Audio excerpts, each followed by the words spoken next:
Un objet introuvable. Ce vendredi 10 février, Pierre Palmade a causé un terrible accident de voiture, se déportant sur la voie de gauche et percutant ainsi de plein fouet un autre véhicule. Par son acte, l'humoriste a grièvement blessé une femme enceinte d'environ 6 mois, qui a perdu son bébé, un homme de tout juste 40 ans ainsi que le fils de ce dernier, qui est toujours dans le coma. Une enquête a été ouverte pour homicide et blessures involontaires par conducteur ayant entraîné une incapacité totale de travail supérieure à 3 mois. Hospitalisé d'urgence, Pierre Palmade est quant à lui sorti d'affaire, même s'il est toujours en réanimation, comme le rapporte Le Parisien ce lundi 13 février. Alors que des résultats d'analyse ont révélé que le comédien de 54 ans était sous l'emprise de cocaïne et de médicaments de substitution au moment de l'accident, les gendarmes ont perquisitionné son domicile ce dimanche 12 février, avec l'espoir notamment de mettre la main sur de la drogue. Mais les autorités étaient également à la recherche de son téléphone portable qui leur permettrait de trouver éventuellement les fournisseurs de cocaïne de l'humoriste, ainsi qu'identifier les 2 personnes qui se trouvaient avec lui dans le véhicule, mais qui ont pris la fuite au moment de l'accident. Le portable de Pierre Palmade dérobé? Toutefois, les policiers ont fait chou blanc car ils n'ont trouvé aucune trace de drogue, et le téléphone, qui n'était pas sur Pierre Palmade au moment de l'accident, était aussi introuvable.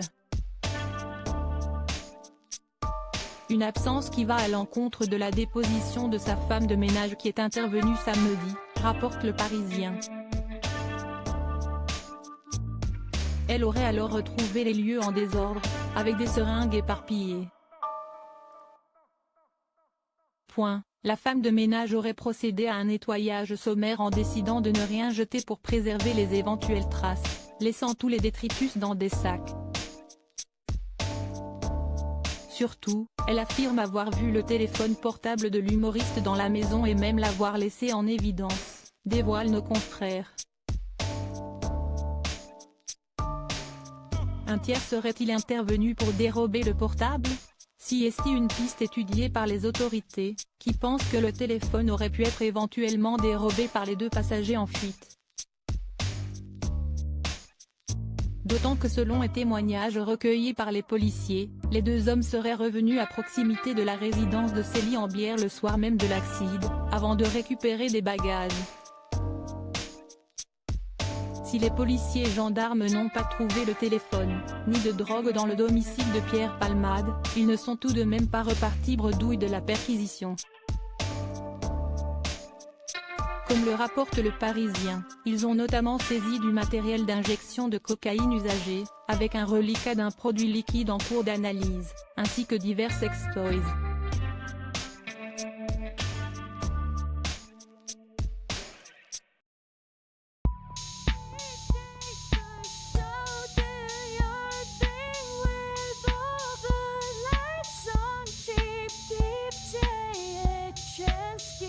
Keep taking a chance.